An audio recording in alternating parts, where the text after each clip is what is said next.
কৃষ্ণ এই পাঠটিত বলিৰ ভাইজা কোন বৃন্দাৱতী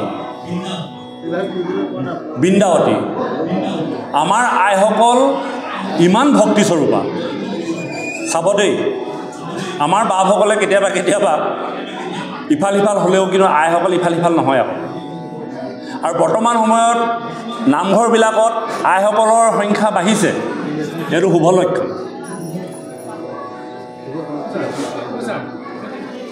অঁ ইয়াত আছে আপোনালোকে দিব পাৰিব অঁ নহয়নে বাৰু এইটো শুভ লক্ষণ আমি যদি আমাৰ আইসকলক ভক্তিত আগনবঢ়াওঁ তেন্তে আমি ভবাৰ দৰে এটি বৈষ্ণৱ পৰিয়াল আশা কৰিব নোৱাৰিম আমাৰ সমাজত দুখ সেইখিনিতে থাকি গৈছে আমি আইসকলক ঈশ্বৰ সেৱাৰ পৰা বঞ্চিত কৰোঁ নামঘৰলৈ আহিবলৈ দিয়া নাযায় বন্তি প্ৰজ্বলন কৰিবলৈ দিয়া নাযায় ভাগৱত চাবলৈ দিয়া নাযায় যিগৰাকী আই হাতেৰে গৃহত অন্নমতি সুন্দৰভাৱে গ্ৰহণ কৰোঁ কিন্তু সমাজত সেই আইগৰাকী অসুচী হৈ পৰে প্ৰত্যেকজন বাপৰ আইগৰাকীয়ে প্ৰত্যেকগৰাকী আইৰ পৰা অন্ন গ্ৰহণ কৰে সাদৰে কিন্তু সমাজত আইগৰাকীয়ে ৰন্ধন কৰি দিলে তেখেতৰ হাতে ভকতে অন্ন গ্ৰহণ নকৰে যদি আইসকলক আমি ভক্তি আগবঢ়াবই নোৱাৰোঁ তেতিয়াহ'লে সেই আইসকলৰ গৰ্ভৰ পৰা অহা সন্তানটো কেনেকৈ সেই পাপজন হ'ব যিজন বাপে আইৰ পৰা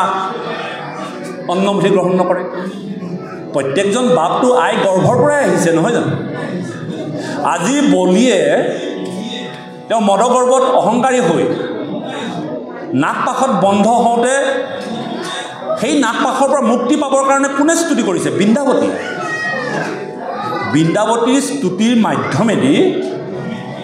বৃন্দাৱতীৰ স্তুতিৰ মাধ্যমেদি বলিৰ নাগপাশৰ পৰা বান মোকলাই দিছে একেটা কথাকে যেতিয়া কালি হ্ৰদত কালি নাগক যেতিয়া ভগৱন্তই দমন কৰিছিল তেতিয়া কালিৰ সেই পত্নীসকলে ভগৱন্তক স্তুতি কৰিছিল যে আমাৰ স্বামীক ঘূৰাই দিয়া আৰু আইসকলৰ স্তুতিত ভগৱন্ত পুৰুষ সন্তুষ্ট হৈ কালিক জীৱন ঘূৰাই দিছিল আৰু বলিক সেই আইসকলক বৃন্দাৱতীৰ প্ৰাৰ্থনাত ঘূৰাই দিছিল গতিকে যদি প্ৰত্যেকগৰাকী আয়ে স্তুতি কৰাৰ পাছত ভগৱন্তই আইসকলৰ কথা মানি যেতিয়া নিজৰ স্বামীক মুক্তি কৰি দিছে তেন্তে আমাৰ আইসকলক ভক্তিৰ পৰা আমি কিয় বঞ্চিত কৰি ৰাখোঁ আইসকলেহে আমাক উদ্ধাৰ কৰিব পাৰিব এইটো কথা কিন্তু ভাগৱতে বাৰে বাৰে কৈ আছে আমি আইসকলক ইমান বঞ্চিত কৰি ৰাখোঁ যাতে আইসকলক আমি বাপসকলে বাহিৰত শাস্ত্ৰ ভাগত পঢ়ি ধুতি ফেৰ মাৰি ঘূৰি ফুৰোঁ কিন্তু আইসকলক ঘৰতে থৈ আইসকলৰ যিটো ভক্তিবিহীন হিচাপে খাদ্য আমাক ৰন্ধন কৰি দিয়ে আৰু সেই খাদ্য খাই আমাৰ সতি সন্তান বিপথে গৈছে গতিকে বাপতকৈ আইসকলক যদি আমি নামঘৰলৈ আনি ভাগৱতৰ সন্মুখলৈ আনি যদি ভাগৱতৰ তত্ত্ববিলাক যদি আইসকলৰ হৃদয়ত প্ৰৱেশ কৰাই দিব পাৰোঁ সেই আইসকলে যেতিয়া ভাগৱতৰ মাধ্যমেদি যেতিয়া ঘৰখন আগবঢ়াই লৈ যাব বাপসকলে ভক্তি নকৰিলেও হ'ব আইসকলৰ মাধ্যমেদি সমাজ আগবাঢ়ি গুচি যাব সেইকাৰণে মোৰ কৃপালু শংকৰ গুৰুজনাই আইসকলক প্ৰাধান্য দিছে স্ত্ৰী ক্ষুদ্ৰই যদি কৰে আমাতো ভগৱতী তাহাৰো আগত ক'বা জ্ঞান মহামতি কিন্তু আমাৰ আগতে ভাগৱত আমুকে পঢ়িব পাৰিব আমুকে নোৱাৰে আমুক হ'ব লাগিব তামুক হ'ব লাগিব যদি শাস্ত্ৰ পঢ়িব লাগে জ্ঞানৰ নিমিত্তে যদি আমি শাস্ত্ৰ পঢ়ি আইসকলক ভক্তিত উজ্জীৱিত কৰিব নোৱাৰোঁ তেতিয়াহ'লে আমি ভবাৰ দৰে সমাজখন বা গৃহখন আশা কৰিব নোৱাৰিম কৃষ্ণ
শুনিলেনে?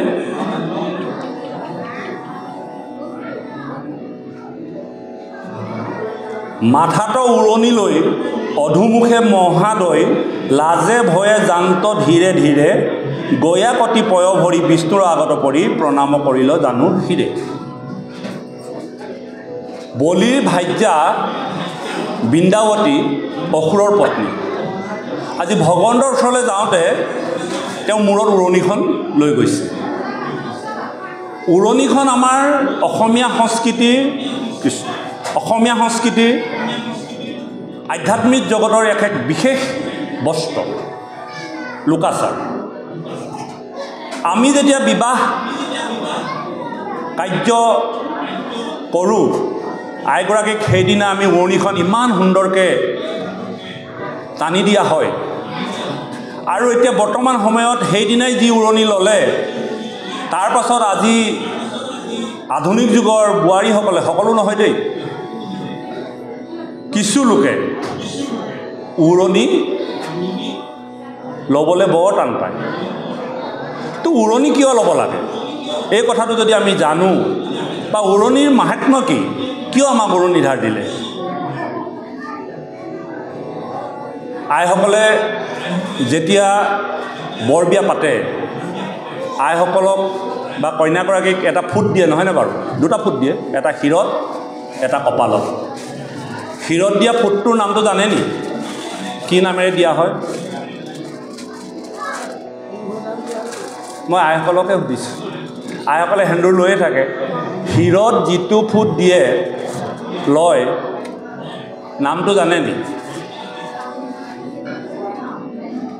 আৰু কপালত যিটো ফুট লয়, জানিব লাগিব।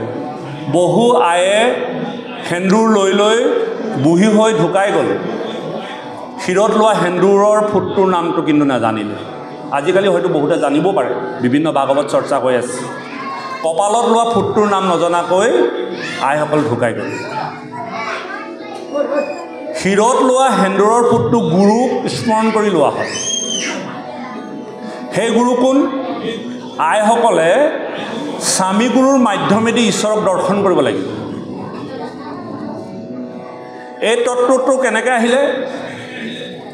যেতিয়া সুভগা আইক চিনি পায় নেকি? বিদুৰৰ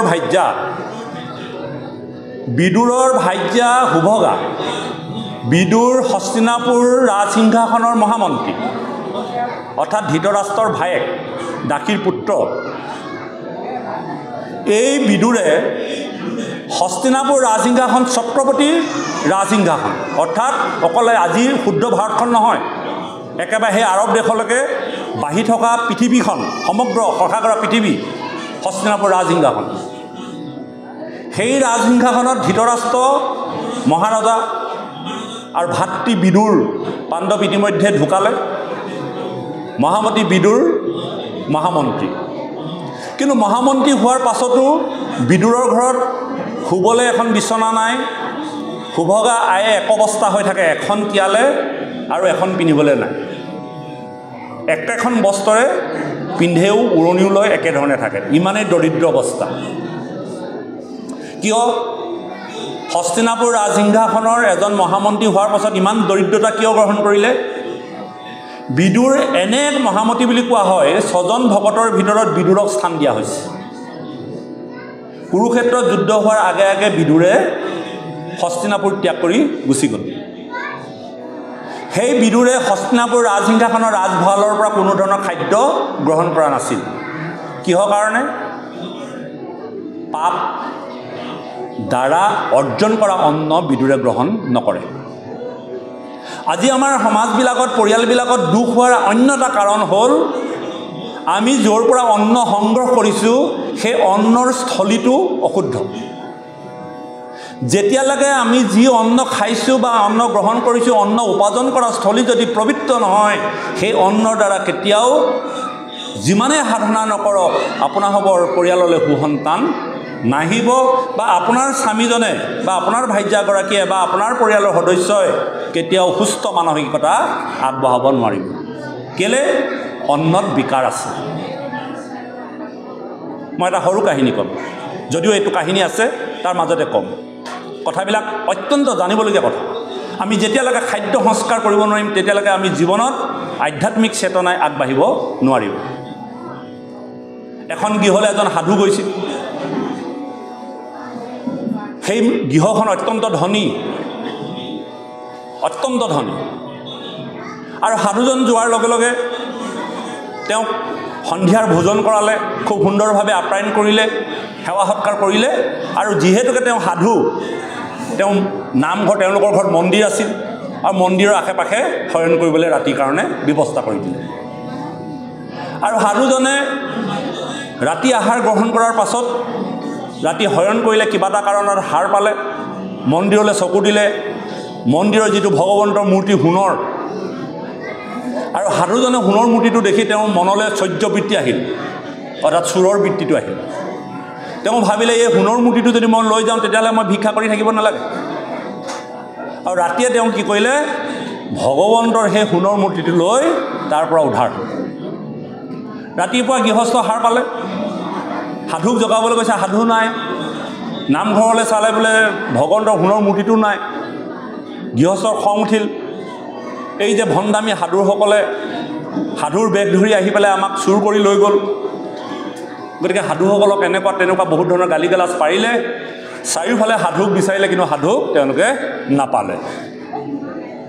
সাধুজনে সোণৰ মূৰ্তিটো লৈ গুচি গ'ল। কিন্তু সেই সাধুজন চোৰ নাছিল, প্ৰকৃত সাধুৱে আছিল। কিন্তু প্ৰকৃত সাধু হোৱাৰ পাছত তেওঁ কিয় চৌৰ্যবৃত্তিটো তেওঁ সেই ৰাতিটোৰ ভিতৰলৈ মনলৈ আহিল? এমাহ হ'ল সোণৰ মূৰ্তিটো লৈ ঘূৰি ফুৰিছে।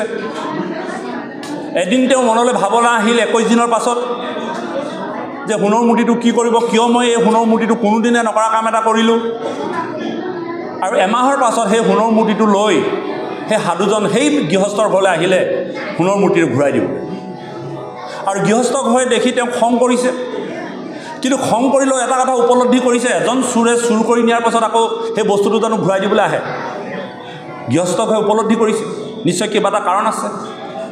তেতিয়া সেই সাধুজনে গৃহস্থ ঘৰক এটা কথা সুধিছিল, যে মই এই মূৰ্তিটো চুৰ কৰি লৈ গৈছিলোঁ, হয়, ইয়াৰ কাৰণে কিন্তু দুখ মোৰ নহয়। বোলে কাৰ দুখ? তুমি চুৰ কৰি দিছা, তোমাৰ দুখ নহয়, কাৰ হ'ব? বোলে এই দুখটো আপোনালোকৰ।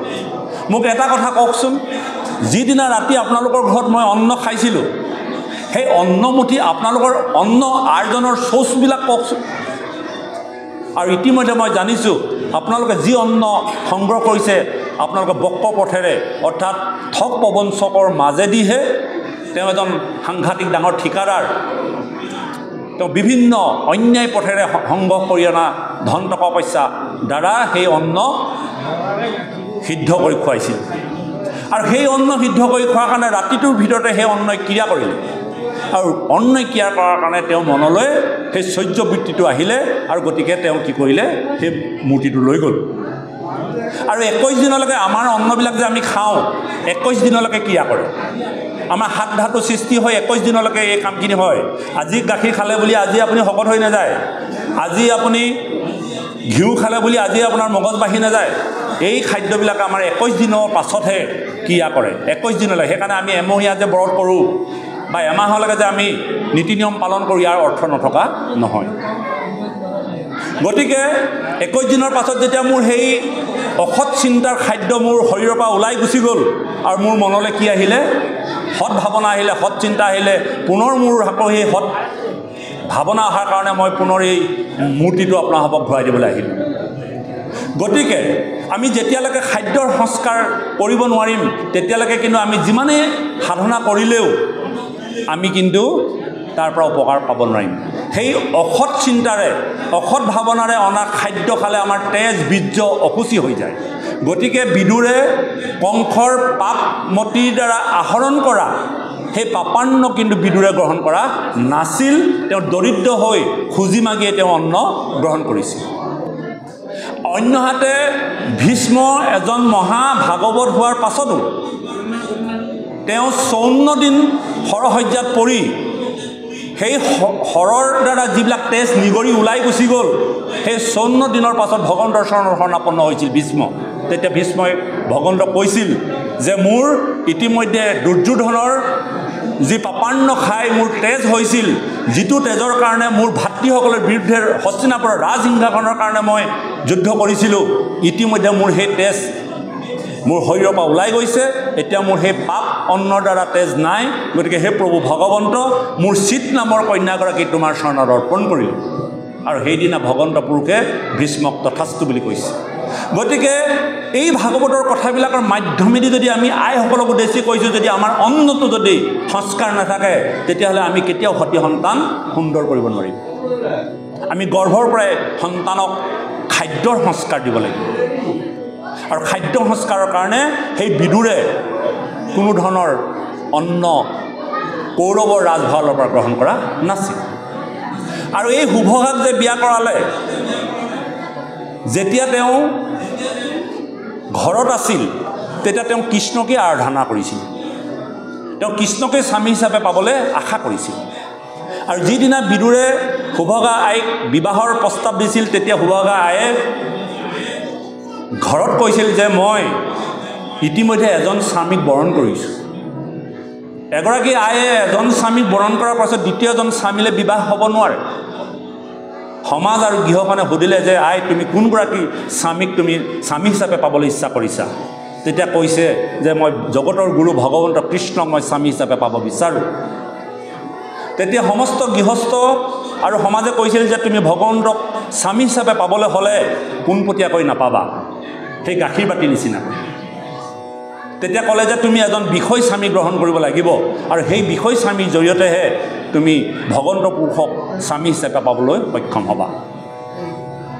আৰু সেইদিনাই শুভগা আয়ে বিদুৰক কৈছিল যে তুমি মোক কথা দিয়া, তুমি ভগৱন্ত পুৰুষক মোক লগ কৰাই দিব পাৰিবানে? আৰু বিদুৰে কথা দিছিল লগ কৰাই দিব পাৰিম বুলি। আৰু সেয়েহে শুভগা আয়ে বিদুৰৰ লগত বৈবাহ পাশত আবদ্ধ হৈছিল। আৰু যিদিনা ভগৱন্ত পুৰুষে শান্তিদূত হিচাপে হস্তিনাপুৰলৈ গৈছিল, সুন্দৰ আয়োজন কৰিছিল,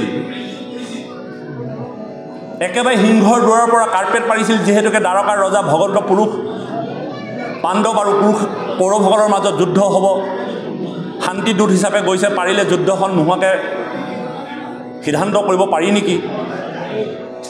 আৰু ভগৱন্ত পুৰুষে গৈ পেলাই ধৃতৰাষ্ট্ৰক বুজাইছিল যে পাণ্ডৱে 5খন গাঁও বিচাৰিছে, 5খন গাঁও যদি দি দিয়া হয় তেন্তে এই যুদ্ধখন নহয়। যুদ্ধখন হ'লে ভাই ভাইৰ মাজত তেজৰ নৈ বব, অশান্তি আহিব। গতিকে শান্তিদূত হিচাপে যোৱাৰ কাৰণে তেওঁক সুন্দৰ আপ্যায়ন কৰিছিল। আৰু সুন্দৰ আপ্যায়ন কৰাৰ পাছত ভগৱন্ত পুৰুষক থাকিবৰ কাৰণে ৰাজপ্ৰসাদত ব্যৱস্থা কৰিছিল। কিন্তু ভগৱন্ত পুৰুষে ধৃতৰাষ্ট্ৰক কৈছিল যে মই তোমালোকৰ এই ৰাজহাউলিত নাথাকোঁ। বোলে কিয়? অতিথি থাকিবলৈ হ'লে 3টা সম্বন্ধ হ'ব লাগিব। এক হ'ল মিতিৰ কুটুম হ'ব লাগিব, নহ'লে বান্ধৱ হ'ব লাগিব, নহ'লে আত্মীয় হ'ব লাগিব। তোমালোক মোৰ আত্মীয়ও নহয়, বান্ধৱও নহয়, আৰু সুহিলো নহয়। গতিকে মই তোমালোকৰ ইয়াত নাথাকোঁ। বোলে ক'ত থাকিবা? বোলে মই তোমালোকৰ ইয়াত বিদুৰৰ ঘৰত থাকিম। বোলে বিদুৰেতো তোমাক ৰাখিব পৰাকৈ ব্যৱস্থা নাই, এখন বাঁহৰ বিচনা মাত্ৰ, আইগৰাকী এক অৱস্থা হৈ থাকে, তোমাক তেনেধৰণেতো শুশ্ৰূষা কৰিব নোৱাৰিব। বোলে মই তাতেই থাকি শান্তি পাম। আৰু ভগৱন্ত পুৰুষে বিদুৰৰ গৃহত থাকিবলৈ গৈছিল। আৰু সেই যে শুভগা আইক কৈ থৈছিল যে ভগৱন্ত পুৰুষক এদিন তোমাক মই লগ কৰাই দিম।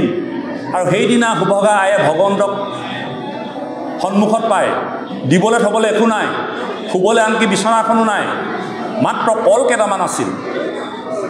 আৰু সেই কলকেইটা আনি ভগৱন্ত পুৰুষৰ মুখলৈ চাই চাই কলটো বখলিয়াই কলটো তেওঁ নিজে খাই বাকলিটো ভগৱন্ত পুৰুষক দিয়ে।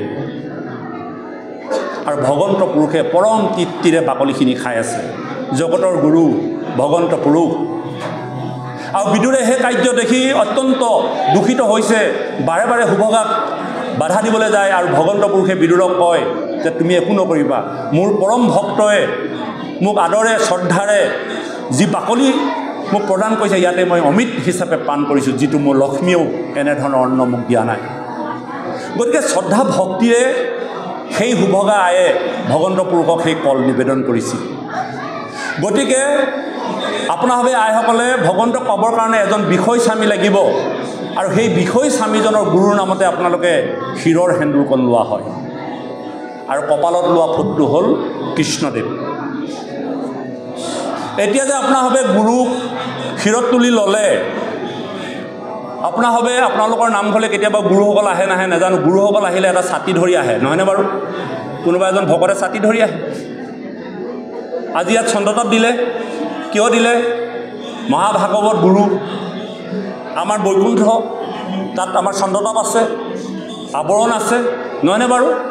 গুৰুস্থানীয় লোকক, গুৰুসকলক, পবিত্ৰ বস্তুক ওপৰৰ কোনো বেয়া শক্তি যাতে নপৰে তাৰ কাৰণে আমি কি কৰোঁ? আৱৰণ ৰাখোঁ, ভাগৱতৰ ওপৰত চন্দ্ৰতাপ ৰাখোঁ। আৰু আইসকলে যে গুৰুক শিৰত তুলি লৈছে, এই গুৰু যে আছে, গুৰুক সন্মান কৰি গুৰুক কোনো অপশক্তিৰ দ্বাৰা যাতে গুৰুৰ অপবিত্ৰ নহয় তাৰ কাৰণে উৰণিখন ল'ব লাগে। গুৰুক আৱৰণ কৰি ৰখা হয়, স্বামী গুৰু। এতিয়া উৰণি ল'বলৈ ক'লে উৰণি লয়, ঠিকেই লৈ থাকে, কিন্তু কিমানখিনিলৈকে ল'ব লাগিব সেইটো নক'লে নহয়। উৰণি পৰি যায়, লাহেকৈ গজালটা মাৰি যেনে তেনে সেই খোপাটোৰ তলতে ৰাখি থৈছে। উৰণি ল'ব লাগে বুলি ক'লে, কিন্তু কিমানখিনিলৈকে ল'ব লাগিব সেই কথাটো কিন্তু আমাৰ বিবাহ কাৰ্যত নক'লে। আমি যেতিয়া বিবাহ আচাৰ্য কৰিবলৈ যাওঁ তেতিয়া আমি একে কথাখিনি কওঁ, উৰণি সম্পৰ্কে কওঁ, সেন্দুৰৰ সম্পৰ্কে কওঁ। গতিকে আইসকলৰ উৰণি সৰ্বদা এই কপালৰ আগলৈকে আহিব লাগিব। আগতে আহিছিল, মোৰ পূৰ্বপুৰুষসকলৰ আইতা খুইদেউসকলক মই দেখিছিলোঁ, আমাৰ দেউতাহঁতৰ আগত কেতিয়াও মুখ নেদেখুৱাইছিল। অৰ্থাৎ গুৰুক সন্মান কৰি উৰণি ল'ব লাগে, উৰণিৰ তাৎপৰ্য। আজি বৃন্দাৱলীয়ে অসুৰৰ পত্নী হোৱাৰ পাছতো কি কৈছে? মাথাটো উৰণি লৈ অধুমুখে মহোদয়, লাজে ভয়ে জান্ত ধীৰে ধীৰে। আইসকলে গুৰুসকলৰ আগত যেতিয়া প্ৰৱেশ কৰে একেবাৰে খাৰাকৈ যাব নালাগে, তললৈ মূৰ কৰি হাতখন দুৱাইহে যাব লাগে। আজি অসুৰৰ এগৰাকী পত্নীয়ে ভাগৱতত এই কথাখিনি প্ৰকাশ কৰিছে, কিন্তু আমি তাৰ ব্যতিক্ৰম, নহয়নে বাৰু বাবাই? বেয়া পাইছে নি বাৰু? ভাগৱতৰ কথাহে কৈছোঁ, মই নাই কোৱা। আপোনালোকেতো সুন্দৰভাৱে আছে, কিন্তু বহু জেগাত দেখোঁ এনেধৰণে। কৃষ্ণ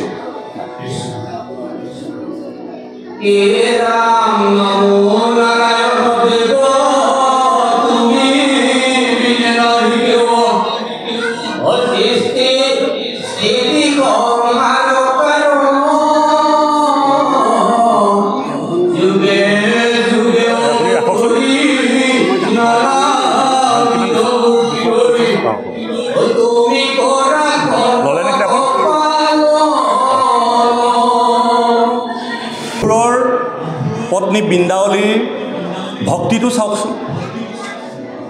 কৈছে যে মূৰস্বামী দৈত্যপতি দেখা কেন মোহমতী, আহান নাহিকে কিছু জ্ঞান, বৈষ্ণৱৰ নাতি হুই বলিলন্ত পুনমুই, বিষ্ণুপতলিক কৰোঁ দান। এই জগতত সৰ্বশ্ৰেষ্ঠ দান বলি। বলিয়ে বটু বামনক তলৈক্য দান কৰিম বুলি যিটো অহংকাৰ, এই অহংকাৰটো কিন্তু বৃন্দাৱলীয়ে বুজি পাইছে। কিন্তু প্ৰহ্লাদৰ নাতি, বিৰোচনৰ নাতি, বৈষ্ণৱৰ নাতি হোৱাৰ পাছতো বলিৰ কিন্তু সেই উপলব্ধিখিনি নাহিলে, নহয়নে বাৰু বাপ? বলিটো আহিব লাগিছিল। বলি কোন? প্ৰহ্লাদৰ পুত্ৰ বিৰোচন, বিৰোচনৰ পুত্ৰ বলি। প্ৰহ্লাদৰ ভক্তিৰ জৰিয়তে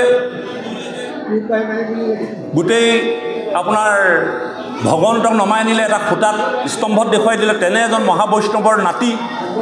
কিন্তু এই কথাটো উপলব্ধি হৈছে বৃন্দাৱলীৰ যে বৈষ্ণৱৰ নাতি হোৱাৰ পাছতো তেওঁ কিন্তু মনলৈ অহংকাৰ আহিলে। আপোনাৰ মোৰো অহংকাৰ আহে নহয় জানো বাই? আমি যেতিয়া কিবা এটা দান দিওঁ, যদি নামঘৰত কেতিয়াবা গেট এখন দিওঁ, নামঘৰত যদি শৰাই এখন অৰ্পণ কৰোঁ, আমি নামটো লিখি নিদিলে ভাল নালাগে। আপোনালোকে যিখন গোহাৰি প্ৰচাৰ কৰিছে এই অনুষ্ঠানটো, বহুখিনি নাম লিখিলে। তাত যদি হয়তো কাৰোবাৰ নাম যদি কেনেবাকৈ বাদ পৰিছে, হয়তো আপোনালোকে তাৰ প্ৰশ্নৰ সন্মুখীন হৈছে যে মোৰ নামটো কিয় নিদিলে।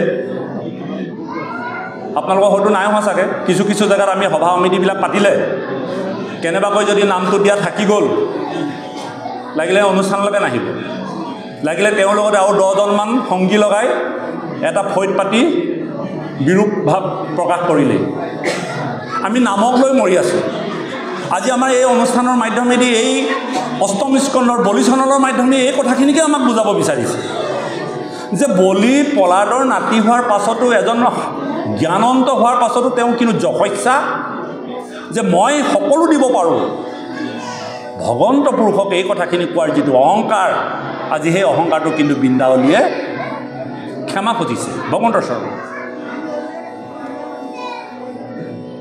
এই কেতিয়াবা মানে আপোনাৰ অনুষ্ঠানৰ কাৰণে দান বৰঙণি খুজিবৰ কাৰণে গ'লে কিছু লোকে দান বৰঙণি দিয়ে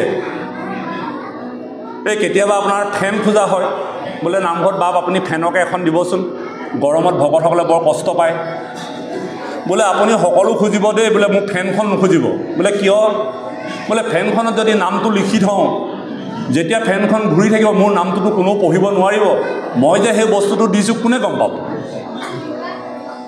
চিন্তা কৰক নামঘৰত এটা খুঁটা দিলে যেতিয়া গুৰুসকল আহি বহেহি সেই খুঁটাটোত চাহকণ দিয়াৰ চলেৰে তামোলকণ দিয়াৰ চলেৰে আহি কয় বোলে বাপ এই যে আপুনি বহি থকা খুঁটাটো এয়া আমাৰ ককাই দিয়া অৰ্থাৎ যেতিয়ালৈকে আমি ভগৱন্তৰ চৰণত অৰ্পণ কৰোঁ যেতিয়ালৈকে তাত আমাৰ অহংকাৰ যুক্ত হৈ থাকে তেতিয়ালৈকে সেই দান ভগৱন্তই গ্ৰহণ নকৰে আমি যে নামঘৰবিলাকত লিখোঁ আমুকে দান দিয়া তামুকে দান দিয়া সেইবিলাক তেওঁৰে হৈ থাকে তেওঁ নামঘৰত জেগাকণহে বন্দী কৰিলে গেটখন বনোৱাৰ পাছতো গেটৰ কাষত যে নামবিলাক লিখি থৈ দিওঁ সেই গেটখন কেনেকৈ ভগৱন্তৰ হ'ল তেওঁৰ নামটো তাত আছেই নাম ক'ত থাকে য'ত আপোনাৰ সম্পত্তিটোৰ অধিকাৰ আপোনাৰ পটাখনত আপোনাৰ নাম থাকিব নহয়নে বাৰু তেতিয়াহ'লে ভগৱন্তক সেই বস্তুটো দিয়া হ'লনে বাৰু আই বাপ এই কথাখিনি কিন্তু আমি এই বলিচলনৰ পৰা কিন্তু শিকিব লাগিব যিদিনাখনি আপুনি ভগৱন্তৰ চৰণত অৰ্পণ কৰি দিলে সমৰ্পণ কৰি দিলে সেইদিনাখনিৰ পৰা সেই বস্তুটোত আপোনাৰ অধিকাৰ নাথাকে কোনো কাৰণতে আপুনি সোঁ হাতে দিলে বাওঁ হাতে গম পাব নালাগিব বাওঁ হাতে দিলে সোঁ হাতে গম পাব নালাগিব এই কথাখিনি কিন্তু আমাৰ ভক্তি ৰাজ্যখনত কিন্তু আমি ভাবিব লাগিব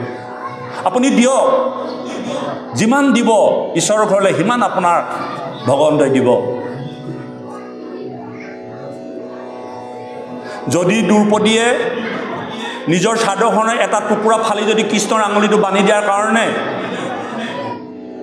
সেই লজ্জা সমুদ্ৰত ভগৱন্তই নিজে বস্ত্ৰ অৱতাৰ সৈতে মেৰিয়াই পেলাই যদি লক্ষ লক্ষ বস্ত্ৰ দিব পাৰিছে তেন্তে আপুনি দিয়া 10 টকাৰ বিনিময়ত আপোনাৰ ঘৰত কিয় কোটি টকা নাহিব কিন্তু আপুনি যশস্যা কৰিব নোৱাৰিব অহংকাৰ কৰিব নোৱাৰিব এক গুণ দিলে অনন্ত গুণ হয় নাজানি মূৰ্খ লোকে ধন সাঞ্চি থয় এই অনুষ্ঠানটোৰ কাৰণে যি আপোনালোকে অনুদান আগবঢ়ালে এয়া আপোনাৰ হ'ব ভগৱন্তৰ সেই একাউণ্টখনত জমা হ'ল যিটো আপুনি নহয় আপোনাৰ উপৰি পুৰুষেও খাই শেষ কৰিব নোৱাৰে কিন্তু যদি কেনেবাকৈ আপুনি তাত যশস্যা আনি দিলে যদি আপুনি সেই গুহাৰিখনত লিখি দিলে বোলে আমুকে ইমানখিনি অন্ন দান কৰিলে তামুকে ইমান অন্ন দান দিলে গোটেইখিনি গ'ল সেইখিনি আপোনাৰে হৈ আছে জেগা পোৱাগৈ নাই এই কথাবিলাক কিন্তু আমি ভাগৱতৰ মাধ্যমেদি বুজিব লাগিব আইসকলেও বুজিব লাগিব কেতিয়াও ভগৱন্তৰ ওচৰলৈ দিয়া বস্তুত আপোনাৰ যাতে অধিকাৰ অস্তিত্ব নাথাকে এই কথাটো আজি আপুনি মই বুজিছোঁ নাই নাজানো কিন্তু বৃন্দাৱলীয়ে বুজিছে আৰু সেইকাৰণে ভগৱন্তৰ চৰণত প্ৰাৰ্থনা কৰি কৈছে যে তেওঁ নিজৰ মনৰ গৰ্বত অহংকাৰী হৈ তিনিতলৈকে দিব পাৰোঁ যি অহংকাৰ কৰিলে হে প্ৰভু ভগৱন্ত তোমাৰ চৰণত মই শৰণে পকিছোঁ মোৰ স্বামীক তুমি সেই দুখৰ পৰা মুক্ত কৰি দিয়া কৃষ্ণ